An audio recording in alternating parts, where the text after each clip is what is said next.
Ya, ahí estamos grabando. Entonces, lo que hemos visto, voy a hacer un muy breve resumen para que recordemos lo que hemos estado viendo. Lo que hemos estado viendo en estas últimas clases ha sido epilepsia, supongo que están viendo mi pantalla. En la epilepsia está este grupo de condiciones en las cuales existen estos eventos espontáneos que se llaman ataques epilépticos y que ocurren porque hay grupos de neuronas que están disparando potenciales de acción a alta frecuencia, a una frecuencia en que habitualmente no lo hacen, y en sincronía. O sea, grupos de neuronas están disparando. Y eso se ve aquí. En todas las regiones del electroencefalograma lo que se ve es que aparecen estos eventos oscilatorios, como terremotos, le dice uno, pero no son terremotos, ¿no? No, es otra. Si bien hay algunos que han dicho que la matemática es similar, no, no. Porque aquí hay espacios en blanco, hay intervalos. Entonces, ocurre el evento, hay un intervalo, ocurre el evento, hay un intervalo. ¿Ya? Y hemos visto que había varios grupos en los cuales uno semi-arbitrariamente las puede dividir, esto que llamábamos focales, de origen focal, de origen generalizado. Am, Estas son crisis parciales sí, como la crisis de ausencia. Vimos cuáles eran los fármacos, bloqueadores de canales de sodio y calcio para disminuir la probabilidad de generar potenciales de acción, activadores de canales de potasio para repolarizar, activadores de los receptores GABA ionotrópicos para disminuir el potencial de membrana y alejarnos del umbral, igual que los canales de potasio. ¿Ya? Eh, em, Vimos cuáles eran, qué experimento uno iría a hacer. Si uno descubre un nuevo fármaco y quisiera probar que es antiepiléptico, bueno, hay que ir y tirárselo a una neurona que está disparando potenciales de acción, si disminuye la frecuencia, bueno, ese es un buen candidato, ¿ya? Principalmente en el caso de canales de sodio, pero también vimos que la mayoría o un grupo importante de los blancos son el sistema GABAérgico, donde se libera GABA, aquí está el receptor GABA, está el recapturador y está el mecanismo de degradación, y todas esas letras de colores son fármacos que actúan en diferentes partes de esto. Ya, entonces, a nivel celular también vimos que nosotros podíamos encontrar eventos celulares que se parecían estos ataques o seizures. Y este evento que se llama el paroxysmal depolarizing shift fue encontrado en cangrejos hace muchísimos años y también ocurre en neuronas aquí siguió después, ¿no? Se ocurre en neuronas de modelos animales de epilepsia. Entonces, esto de acá, recuerden, no es un potencial de acción, son grupos de potenciales de acción que están disparando en esto que se llama burst, estallido, y ocurre porque hay una depolarización muy grande. Entonces, sobre esa depolarización gigante, es tan grande y larga que se disparan varios potenciales de acción, después se acaba la depolarización y se callan los canales, y ahí están, y después despiertan de nuevo en la depolarización, bla, bla, bla, suponiendo, ¿no? Que se duermen y no se duermen.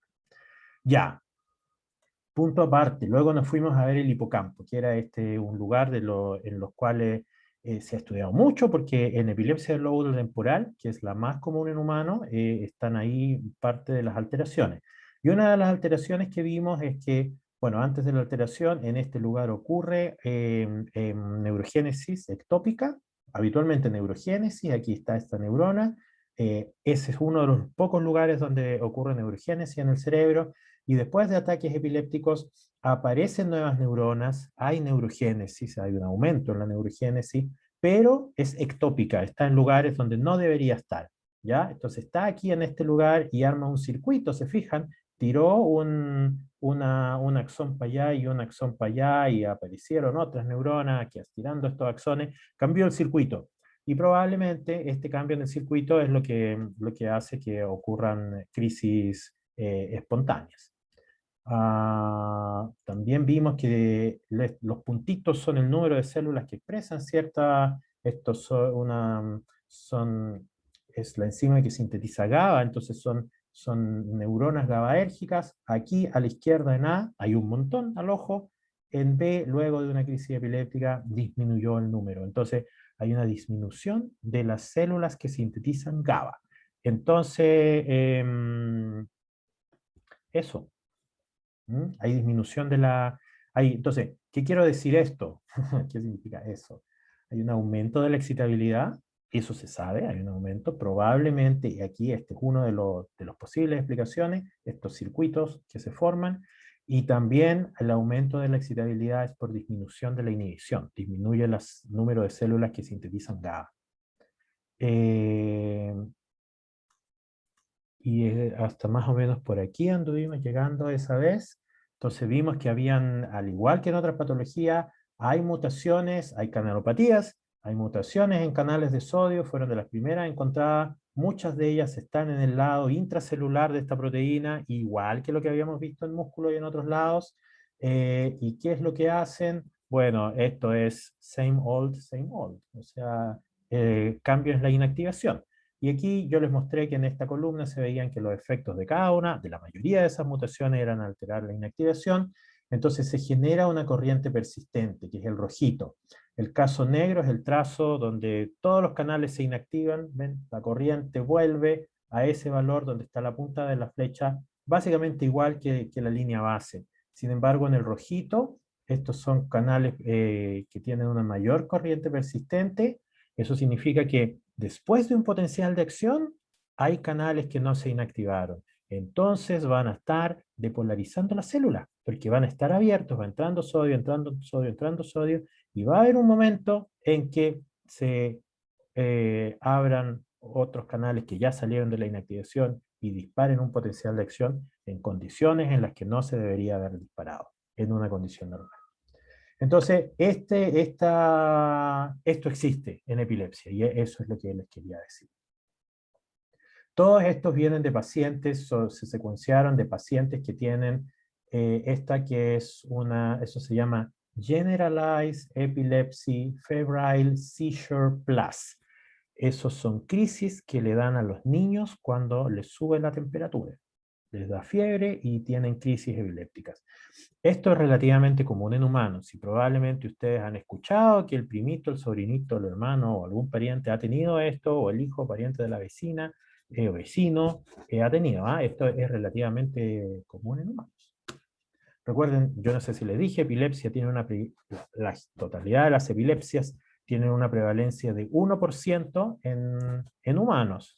Si ustedes piensan que ustedes han conocido más o menos 200 personas en su vida, más o menos, ¿no?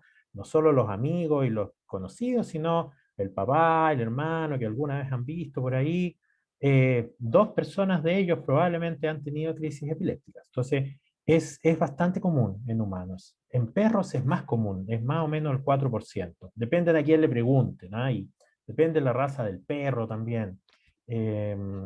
Camila, levantó la mano. Cuénteme. Sí, profe, lo que pasa es que a mi hermana chica cuando tenía como 1 año le dio una crisis de epilepsia, dijeron que era crisis de epilepsia única. Y no sabemos por qué fue, pero lo único que estuvo como fuera de lugar en ese tiempo fue que se tomaba la leche en mamadera y estaba acostada. Algo así como de ese detalle como tan básico o que a cualquier persona se le puede olvidar, puede producir una crisis epiléptica. Yo no soy médico, así que no le podría decir mucho, pero lo que sí le puedo decir es que en los infantes hay mayor probabilidad de tener crisis epilépticas que en los adultos. Eso se sabe y se sabe hace bastante. También se sabe que la mayoría de los infantes que tienen crisis, tienen muy pocas crisis y duran, por ejemplo, hay varios síndromes en que solo ocurren en el periodo neonatal, ¿ya? O solo ocurren cuando tienen fiebre. Eh, y luego se pasan, fíjese. Y no aparecen más en la vida. No sé cuál habrá sido el gatillante en el caso de tu hermana. Si la posición habrá sido, no lo sé, no lo sé. Eh, qué cosa más rara. ¿Y si tomaba madera sentada, no le pasaba? No, no, esa vez estaba acostada sin cojín. Pero fue solo una vez. Sí, sí, no le volvió a Ah, dar. ya, pero es que puede que haya sido por otra cosa. Mm, Quizás no era porque estaba acostada tomando la madera, quizás fue por otra cosa, un evento espontáneo. ¿Mm? ya. Eso, bueno, entonces aquí hay un ejemplo, yo creo que es súper claro, ¿no? Que uno, esto lo ve, la epilepsia, digamos, uno lo ve en parientes, en cercanos, ¿sí? Yo una vez me subí a un taxi y el taxista me dijo, ¿y qué hace usted? Bueno, yo trabajo, estudio el cerebro y la. Em, ¿Y qué estudia? Epilepsia. Oh, mi perrito tiene epilepsia y no sé qué. Y después me subió a otro taxi, la misma pregunta. Y me dijo, oh, ¿sabes qué? No sé, el perro de mi hermano, estábamos en el camión transportando unas cosas y le dio una crisis epiléptica. Así que estas condiciones son bastante comunes en los humanos. Eso es lo que, y en los mamíferos, ¿no? Eso es lo que les quiero decir. Este es un experimento que les conté la otra vez y no voy a entrar en detalle. Esto es para mostrarles que una mutación, una de estas tantas mutaciones que tiene corriente persistente, genera episodios que parecían epilepsia. Aquí el animal cae, pierde la postura y se ve una corriente persistente. ¿Ya? No voy a entrar más, ustedes pueden mirar perdón, la clase pasada. Ya, punto aparte. Y hasta aquí nos habíamos quedado la otra vez. Resulta que la cosa es un poco más complicada, pero a la vez interesante en el caso de los canales de sodio, porque estos están formados no solamente por la subunidad conductora, que es esta subunidad alfa, sino también por un montón de otras subunidades que les llamamos accesorias, pero de accesorias no tienen nada, porque el canal básicamente no se va a la membrana sin estas subunidades. Entonces alguien en algún momento les puso el pésimo nombre de chaperonas. Tampoco es que sean chaperonas, no, no, son parte fundamental del canal. Y la mayoría de los canales son complejos supramoleculares formados por un montón de proteínas y subunidades del canal. Entonces resulta que hay una mutación en esta subunidad beta que se llama beta 1, está en esa posición, es la cisteína 121 cambiada por triptofano. Resulta que esa cisteína forma un puente disulfuro con otra cisteína que está acá, que aquí no la pusieron. Entonces, al existir esta mutación en la cisteína, lo que ocurre es que se pierde un puente disulfuro de esta proteína. Entonces, ¿qué significa esto? ¿Qué implica esto? Pensemos un poquito, ¿qué implica?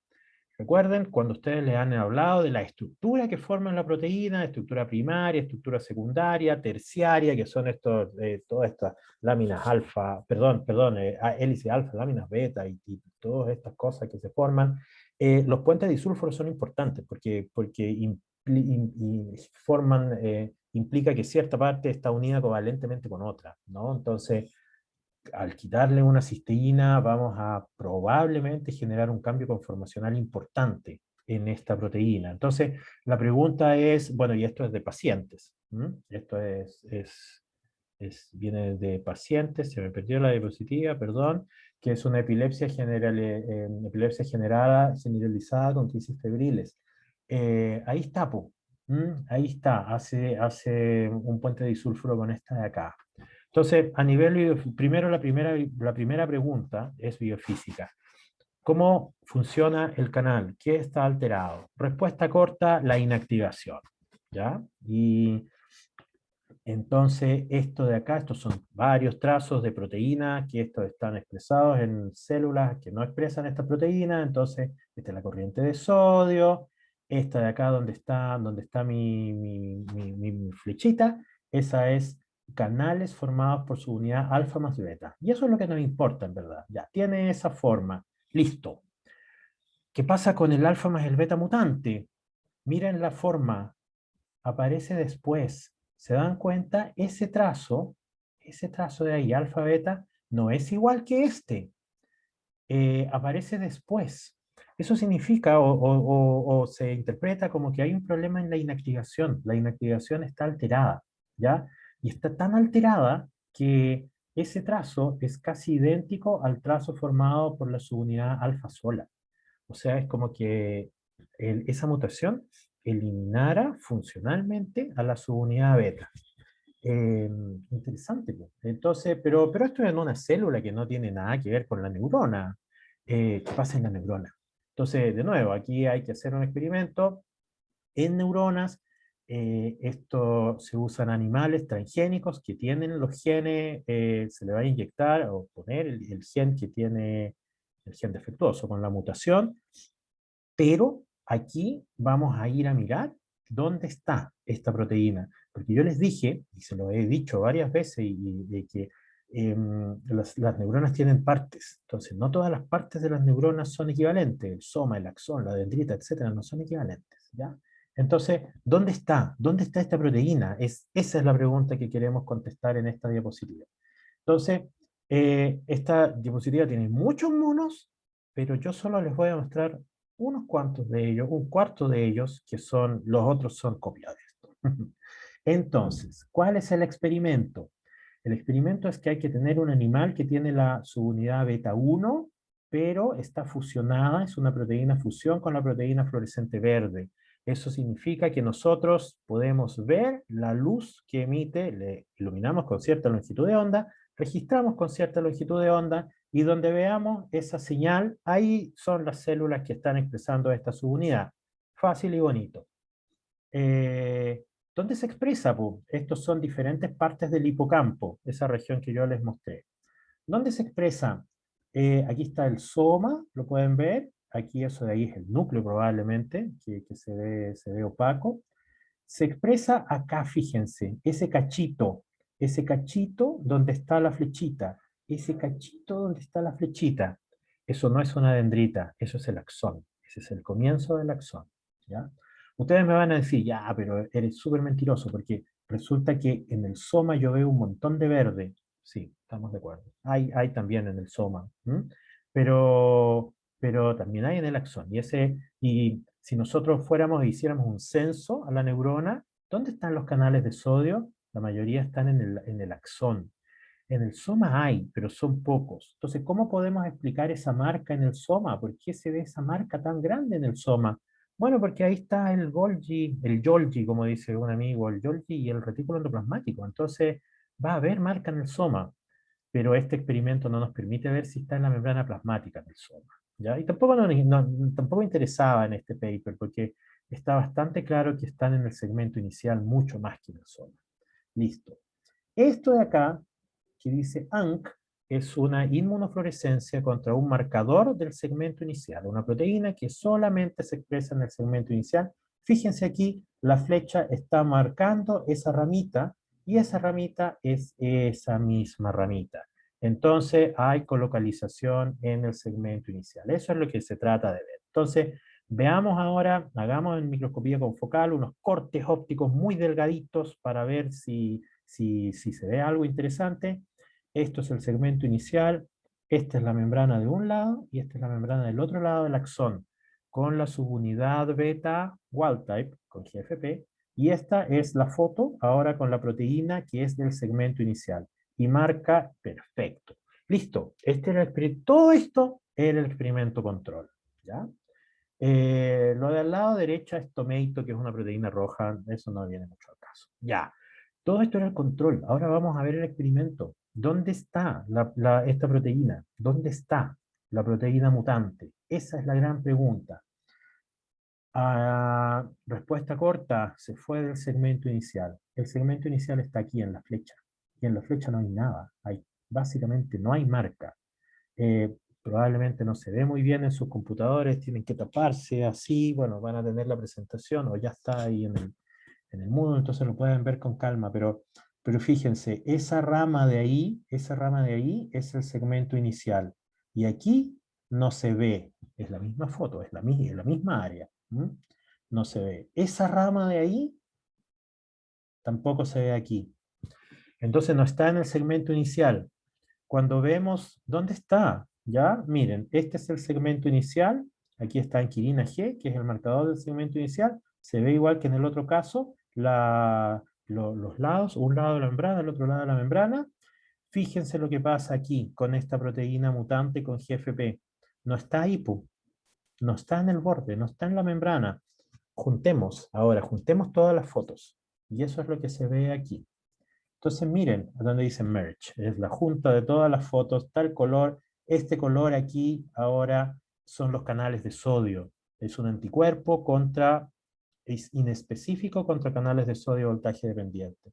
Entonces los canales de sodio, su unidad alfa. Los canales de sodio están en el segmento inicial, la proteína del segmento inicial está, pero la proteína que nosotros queríamos ver, que en el otro caso estaba en el segmento inicial, ahora miren, está adentro.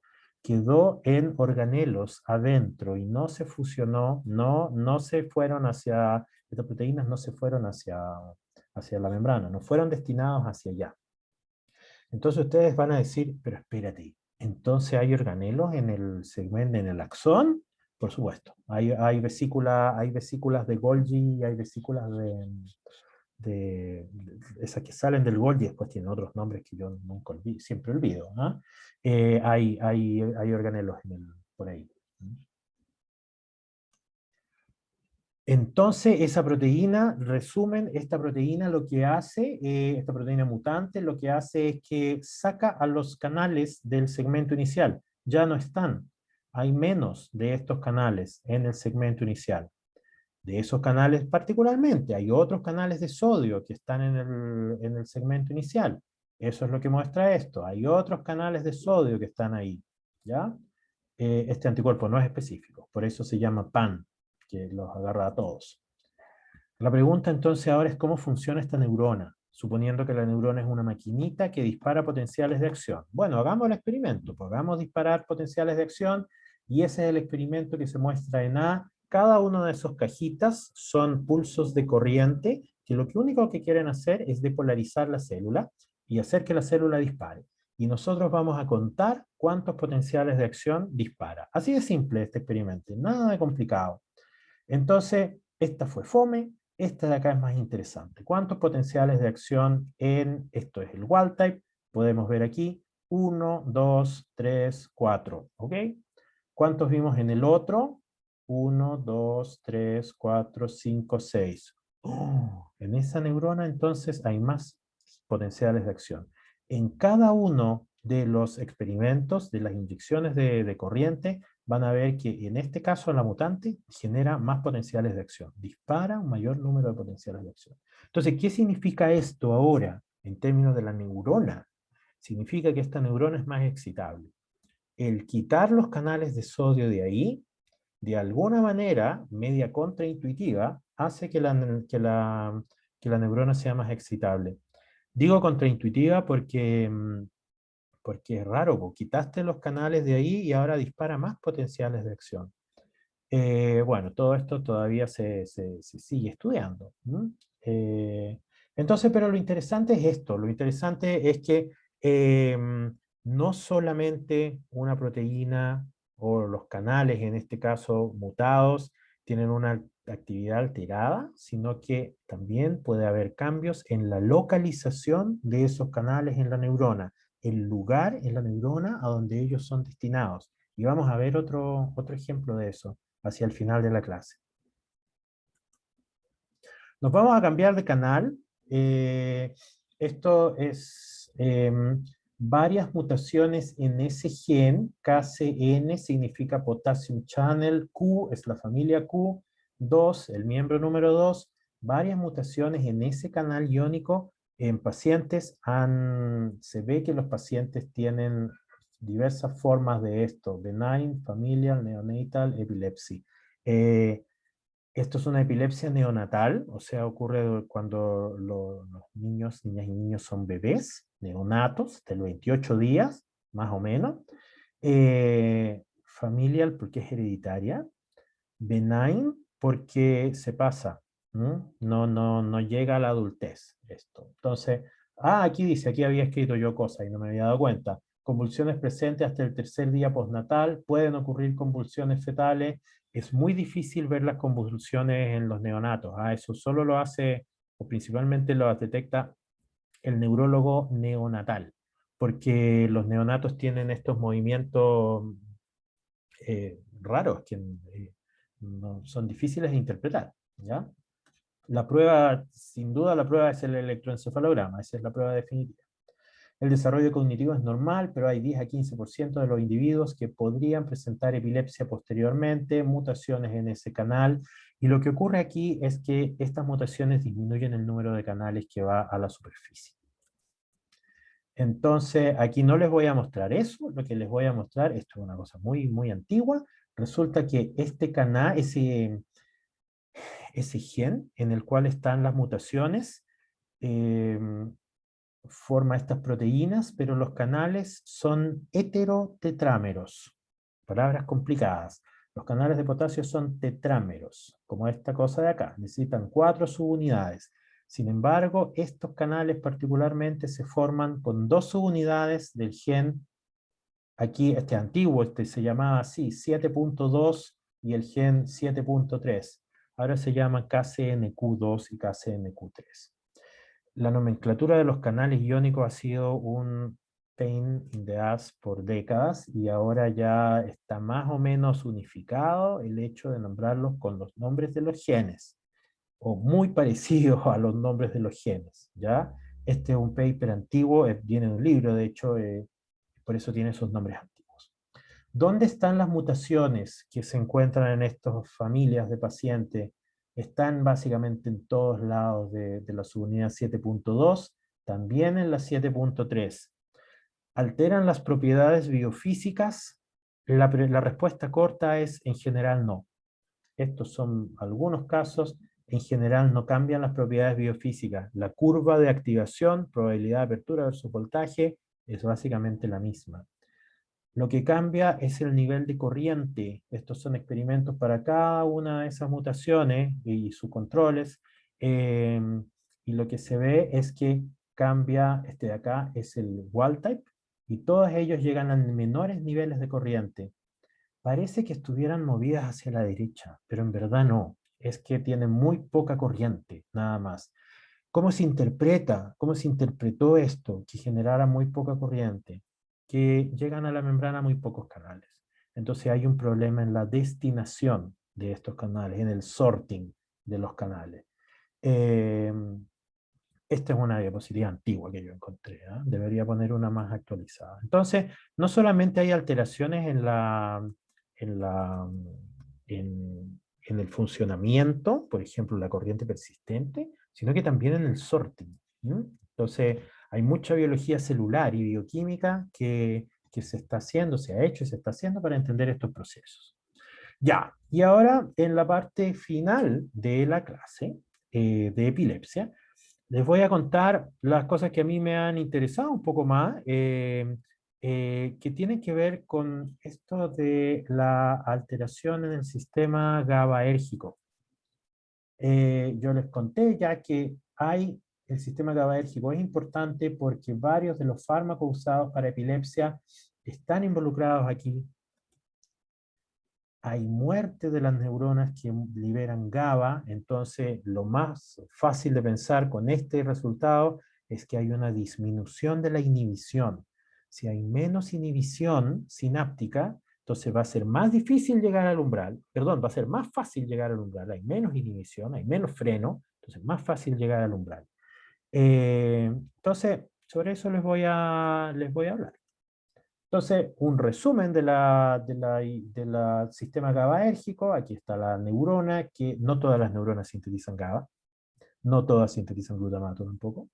Esta es una neurona que sintetiza GABA, GABA viene a partir de glutamato, hay una enzima que sintetiza lo de carboxila, se mete GABA en las vesículas, llega al potencial de acción, entra calcio, eso hace que la vesícula se fusione, salen esta pelotita o cositas raras y llegan aquí al postsináptico donde están los receptores de GABA.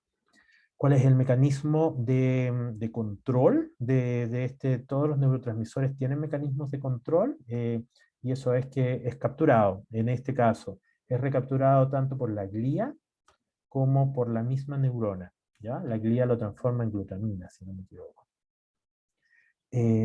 Ya, eso fue el sistema GABAérgico 101, eso es lo que uno enseñaría en un curso básico, y probablemente yo se lo expliqué en biofísica, suponiendo que les hablé de esto, ya no me acuerdo.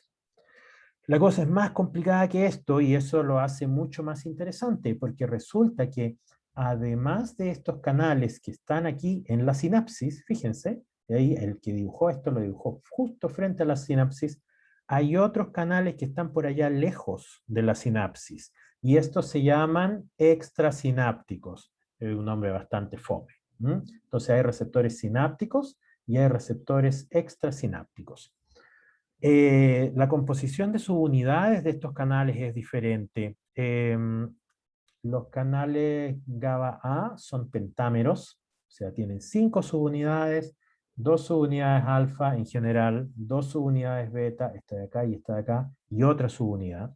Hay 19 genes que codifican para esta subunidad, para estos canales, y lo que hacen, este es uno de los primeros experimentos en que se descubrió este fenómeno de la inhibición GABAérgica. Esta es una neurona de cangrejo que está disparando espontáneamente como un marcapaso, así como el corazón, pero esto es una neurona, y aquí se libera GABA de otra neurona, y ahora se abren los canales de cloruro, eso lo sabemos ahora, se abren los canales selectivos a cloruro y que unen GABA, y ahora nos vamos hacia el potencial de equilibrio de cloruro.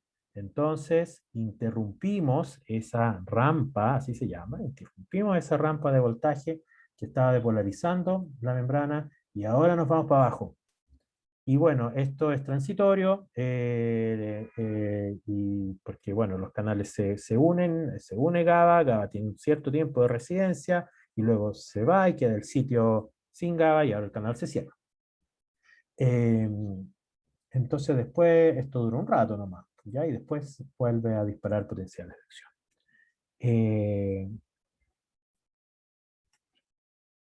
Entonces todo eso para decir que es un pentámero. 5 subunidades, los canales extrasinápticos tienen conformación de diferentes subunidades, alfa 4, alfa 6, que los sinápticos que tienen subunidad alfa 1, alfa 2 y alfa 3, y gamma 2. No es necesario que se aprendan esos nombres para nada, pero es solo para mostrarles que hay cambio en la subunidad. ¿Cuál es el rol de estos canales? Esto es algo sumamente interesante, hay mucha investigación sobre estos canales extrasinápticos. ¿Cuál es el rol? El rol de los canales sinápticos, estos verdes, es relativamente obvio, en el sentido de que se libera, llega el potencial de acción al presináptico, se libera GABA masivamente, y estos canales se abren y hiperpolarizan la célula. Y estos de acá, ¿qué diablos hacen? Bueno, resulta que el GABA difunde, y difunde, y llega acá. Entonces, estos canales extrasinápticos sensan o miden el nivel de GABA que salió, que rebalsó de la sinapsis. Esa palabra se usa en inglés, spillover GABA, o sea, lo que rebalsó, el chorreo. Entonces, el chorreo de GABA es lo que sensan esto. Para que eso sea verdad, estos canales tienen que tener una alta afinidad por GABA, porque la concentración de GABA va a ser muy baja aquí. Y sí, lo tiene una alta afinidad por GABA. Entonces, estos canales sensan la cantidad de GABA afuera. Y aunque ustedes no lo crean, hay un nivel tónico de GABA afuera. Y eso se ha medido y se ha estudiado bastante. ¿Ah? Entonces, estos canales están mucho de su tiempo abiertos, porque sensan el GABA, y esto se llama tónico. Estos se llaman canales tónicos porque están todo el tiempo abiertos, versus estos de aquí sinápticos que se llaman fásicos, que están solo un ratito abiertos cuando les llega el GABA de la vesícula sináptica. Esta diapositiva es interesante porque nos muestra un montón de cosas raras, y resulta que en el cerebro hay síntesis de hormonas esteroidales. Probablemente a ustedes les suena de la fisiología que las hormonas esteroidales, ¿cuáles son las hormonas esteroidales? Estradiol, ¿cuál es la masculina? Yo debería saber eso. No le digan a nadie que me olvide. Testosterona, gracias. Habitualmente entendemos que ellas son sintetizadas en las gónadas. Sin embargo, en el cerebro hay síntesis de ellas y de un montón de otras hormonas, de otros parientes de estas hormonas esteroidales, y se llaman neuroesteroides porque están sintetizados aquí en el cerebro. Entonces ellos también son agonistas de estos canales, y eso ha resultado muy interesante. Una cosa interesante de los receptores GABA-A es que tienen muchos sitios de unión a cosas, no solamente a GABA, que es el ligando endógeno, sino también este es alopregnenolona, uno de los neuroesteroides. Estos de acá, isoflorano, tiopental, propofol y tomiedato, esos son anestésicos. Isoflorano y propofol son anestésicos generales que se inhalan. y es lo que les ponen a cualquiera de nosotros si vamos a una cirugía. Esos van por un sitio que es diferente a todos los otros sitios. Etanol también tiene un sitio, se particiona en la membrana plasmática y accede al sitio que está aquí en la membrana. Diazepam es un ansiolítico, eso significa, también es hipnótico, hay variantes de esto que son hipnóticos, eso significa que nos da sueño. Baja nuestros niveles de ansiedad también. Estos son los genes, hay 19 genes, no voy a entrar en eso. ¿Ah? Oh, esto es una diapositiva que no dice nada. Fascinante. Eso fue inesperado, porque... Ah, no, sí dice. Entonces, ya les conté más o menos cuál era el sistema GABAérgico. ¿Hay mutaciones aquí? Hay mutaciones aquí. Hay mutaciones aquí. ¿Ya? Esta es una tabla un tanto antigua, con mutaciones. Aquí cada uno de estos es un gen. Este es el receptor GABA, su unidad alfa 1. Esta es la subunidad delta, alfa 1. Y aquí a la derecha cada una de sus mutaciones. ¿Qué es lo que hacen todas estas mutaciones? En general, estas mutaciones son cambios de aminoácido. ¿Se ven? Una arginina por una histidina, una alanina por una aspartato. Glutamato, aspartato. ¿Lo dije bien? Yo creo que es aspartato. ¿Eh? Glutamato, aspartato es E. Que no me escuche la María Pertusa. ¿Qué es cuáles son lo que se ha visto en sistemas heterólogos? Si se fijan, no voy a entrar en leerles cada uno, pero baja amplitud de las corrientes GABA, baja amplitud de las corrientes GABA, disminución en la expresión de la superficie, disminuye la corriente GABA. Entonces, ¿cómo se interpreta esta disminución de las corrientes GABAérgicas? De nuevo, se interpreta con que hay problemas en el sorting o en el targeting de estos canales. Estos canales no llegan a la membrana. También hay algunos que tienen funcionamiento alterado, pero me atrevería a decir que la mayoría de ellos lo que ocurre es un cambio en la expresión. Entonces, esto es interesante, pues estas canalopatías lo que hacen, y aquí está el nombre de la canalopatía, no voy a entrar en los nombres, lo que ocurre en estas canalopatías GABAérgicas es que hay una disminución finalmente hay una disminución en la inhibición, ¿ya? O los canales funcionan mal, o hay menos sorting, menos llegada hacia la membrana plasmática.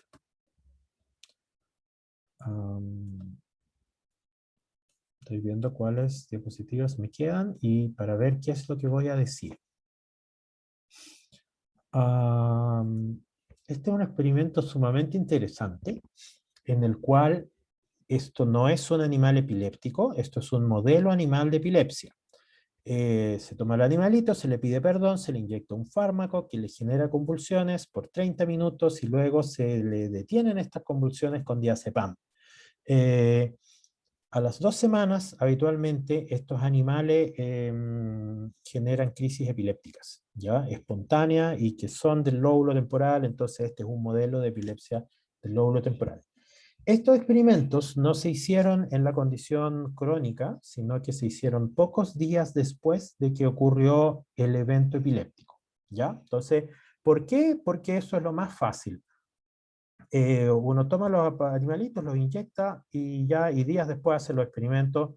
Lo más interesante sería esperar a que estos desarrollaran crisis espontáneas y hacer los experimentos ahí, ¿verdad? Que es lo que hemos hecho nosotros, hacemos en el laboratorio. Hacíamos en tiempo. Entonces la pregunta es, ¿hay cambio en la expresión de algunas de estas subunidades en cierta parte del hipocampo? Estos no son mutaciones, estos son animales que convulsionaron una vez. Entonces, ¿cuál es la técnica más usada en la biología celular o en la bioquímica para ver la expresión de una proteína? Pensemos, Western blot. Hay otras técnicas, uno podría hacer RT-PCR, que es lo que está de moda ahora, pero eso nos dice nivel de mensajero. El Western blot nos ve nivel de proteína. Entonces, ¿cómo se hace esto?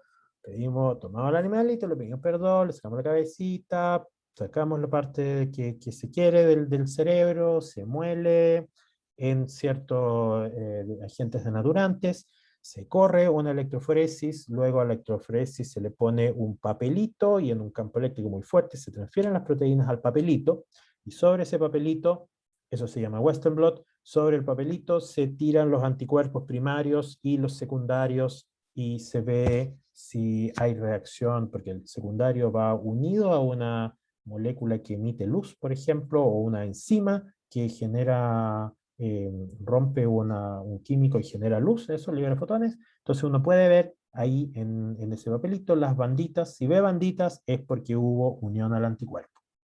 Ya, esto se los debe haber contado a la María Pertusa y probablemente quizás Margarita Montoya. Ya, si no está en cualquier libro de bioquímica. Entonces, vamos a hacer el experimento. Tomamos todas las proteínas del cerebrito, de la parte que nos interesa, y aquí está el animal control, y este es un animal que tuvo status epilépticos, esta crisis epiléptica larga. Este es un anticuerpo para sus unidades beta 2 y 3, es promiscuo. Se ve igualito, ¿ah? Y lo que uno espera es cambio en el grosor de las manchitas. Chuta. Gamma 2 se ve igualito. Chuta. Su unidad delta, que esto es la corriente extrasináptica, se ve igualito, ¿ya? No hay cambio.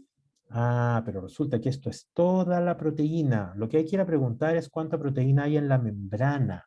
Y hay técnicas para buscar solamente la proteína de la membrana. Y lo que uno hace es que toma el tejido, le pone una cierta molécula como biotina. Biotina se une covalentemente con la proteína que uno está buscando, entonces con todas las proteínas en verdad, y queda unida ahora mi proteína con algo grande. Y luego yo tengo que separar todas las proteínas que tienen unido esto con una columna que tiene streptavidina. Entonces, pum, la agarra y en la columna me quedo solo con las proteínas que estaban en la membrana. Todas las proteínas que no estaban en la membrana pasan de largo por la columna. Entonces así yo enriquecí la fracción de membrana. Y ahora hago un western con eso. No con todo el tejido, sino con las proteínas que estaban en la membrana. Y ahora sí se ven diferencias. Miren aquí. Este es el anticuerpo contra beta 2,3. El animal que sufrió estatus epilépticos tiene menos, hay menos expresión de beta 2,3.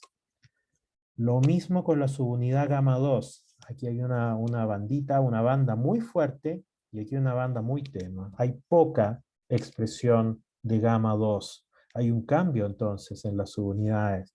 Sin embargo, la subunidad delta no parece cambiar. Y aquí a la derecha están el gráfico de barras que representa varios experimentos de esto. Entonces, todo esto es para decirles que no solamente en modelos, en mutaciones de pacientes ocurren cambios en la transmisión GABAérgica, sino también en modelos animales. Entonces, y los modelos animales han permitido por muchos años estudiar estos fenómenos. No voy a entrar en la de la derecha, que es la funcionalidad. No voy a entrar, pero quiero pasar dos diapositivas contándoles de otra cosa que es algo muy cercano a lo que hacemos en el laboratorio, pero es algo fisiológicamente muy importante. Resulta que yo les conté que durante la infancia, principalmente el desarrollo temprano de los infantes humanos, es el periodo de la vida en que hay mayor probabilidad de tener crisis epilépticas. La pregunta es ¿por qué? ¿Ya? Y una de las cosas que los neurólogos aprendieron hace muchísimo tiempo es que si se receta un fármaco antiepiléptico a un niño, no funciona. Y de hecho, incluso algunas veces empeora. Entonces, hay dos preguntas ahora. ¿Por qué hay una mayor probabilidad de crisis durante la infancia? ¿Y por qué los fármacos antiepilépticos no funcionan?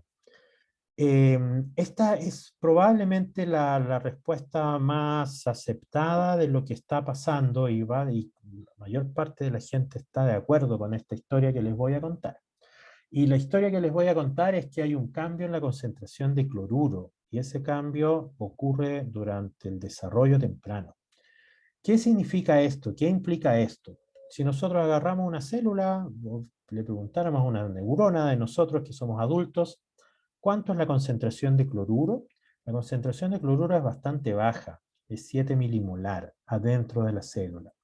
¿Qué significa eso? Significa que el potencial de equilibrio, si nosotros lo calculáramos, es más o menos menos 70 o menos 80, como dice el libro de texto. Entonces, si estamos a menos 50 en el potencial de reposo, tiramos GABA, se abren los canales de cloruro, el potencial va a ir hacia abajo, hacia el potencial de equilibrio de cloruro. Y se va a producir una hiperpolarización. Y eso es lo que se muestra acá. ¿Ya? Ahí está, el experimento. Eso es lo que uno sabe de la neurotransmisión GABAérgica. ¿Qué pasa si lo hacemos este mismo experimento en una neurona de neonato? Resulta que ahora la concentración de cloruro es muchísimo más grande, ya no es 7 milimolar, es 25 o quizás más. O sea, hay algunos casos en que puede llegar a más arriba. Eso hace que el potencial de equilibrio de cloruro ya no sea menos 70, sino es menos 50. ¿Qué significa eso? Que cuando se abren los canales GABA A selectivos a cloruro, ahora miren, el potencial se va hacia arriba, ya no se va hacia abajo, porque el potencial de equilibrio ahora está más arriba que el potencial de reposo. ¿Ya? Y puede estar tanto más arriba que GABA puede ser excitatorio, y la liberación de GABA puede generar estos montón de potenciales de acción. Eso se sabe eso es algo que ya se sabía, desde los 80 más o menos que se sabe esto, ya que el GABA es excitatorio en el sistema nervioso en desarrollo. GABA es el primer neurotransmisor que aparece probablemente, ya glutamato, que es el neurotransmisor excitatorio, aparece semanas después en nosotros los humanos que GABA, días en los ratones, ¿ya? Que tienen una gestación más corta. ¿Cómo se entiende esto? ¿Ya? Uy, me quedan 5 minutos o quizás un poquito más. ¿Cómo se entiende esto? Ese cambio en la concentración. Entonces, entonces esto es interesante porque resulta que GABA es excitatorio. Aquí en neonatos hay una gran disputa todavía si en los niños humanos todavía hay muchas o qué tantas neuronas son excitatorias durante el primer y segundo año de vida. Eso es una pelea que probablemente tiene muchos años más, porque hay evidencia para todos los lados, ¿ya? Que no hay ninguna, que hay bastantes, que hay intermedios, así que eso todavía no lo sabemos. En ratas sí está clarísimo que las ratas cuando nacen todavía hay un montón de sinapsis en las cuales GABA es excitatorio. Y quizás recién el día 10, la mayoría de la sinapsis ya GABA es inhibitorio. Eso es en las ratas. En los humanos todavía hay una pelea de eso. Una pelea a muerte.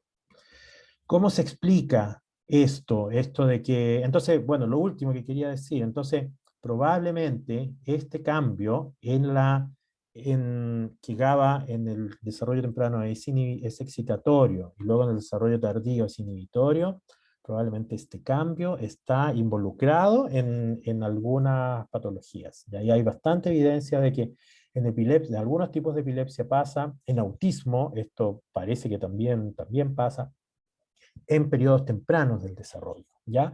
Otra cosa interesante es que neuronas de humanos con epilepsia, humanos adultos con epilepsia, muestran este fenotipo de acá, igual que las neuronas inmaduras, ¿ya? Que GABA en algunas neuronas en humanos con epilepsia es excitatorio. Entonces se libera GABA y en lugar de bajar el potencial de membrana y disminuir la probabilidad de disparo, ahora aumenta la probabilidad de disparo. Entonces esto hace las cosas complicadas, porque ya no podemos poner un fármaco que activaba los canales GABA, porque ya estos no son inhibitorios. Su efecto no va a ser inhibitorio, va a ser excitatorio. Entonces, por eso no funcionan y en algunos casos empeoran. Esto tanto para neonatos como para adultos. ¿Cómo se expresa, cómo se estudia esto? Y es lo último que diré, o cómo se ha interpretado y qué la evidencia, qué es lo que muestra. Bueno, que es relativamente simple lo que pasa. Hay dos sistemas de transporte de cloruro, este coso de acá, que se llama NKCC1, que también está presente en el riñón, y tiene que ver con la filtración de electrolitos. Entra un ion sodio, un ion potasio y dos cloruros, es electroneutro. Ingresa cloruro. Este de acá, KCC2, tira potasio y cloruro para afuera. Pero en estadios tempranos hay muchísimo de esto. Está muy expresado este que entra cloruro. Entonces la concentración de cloruro es muy, muy grande. ¿Ya? ¿Qué es lo que pasa en el estadios maduros? En estadios maduros, fíjense, cambió la forma de las bolitas. Este que emitía cloruro disminuyó su expresión. Y este que saca cloruro, y potasio también, saca cloruro, ahora aumentó la expresión, y como está tan aumentada su expresión, saca mucho cloruro y la concentración de cloruro es muy baja, 7 milimolar versus 25, 35 en algunos casos. ¿Ya? Entonces, esto es solo, se les cuento esta historia para meterle más pelos a la sopa de la epilepsia. No solo hay mutaciones en distintos tipos de canales, no solamente hay cambios morfológicos, hay muerte neuronal, aparición de estas neuronas ectópicas, sino que además puede cambiar la concentración del ion cloruro. Y ese cambio en la concentración del ion cloruro lo que hace es que hace que ahora GABA, el neurotransmisor inhibitorio, sea excitatorio.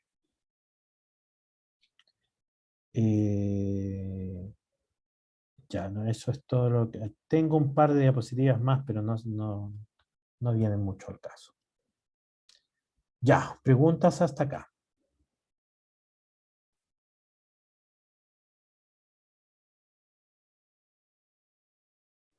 Por el momento no, profe. Ya, Yo tampoco tengo por el momento. súper. Entonces nos vemos.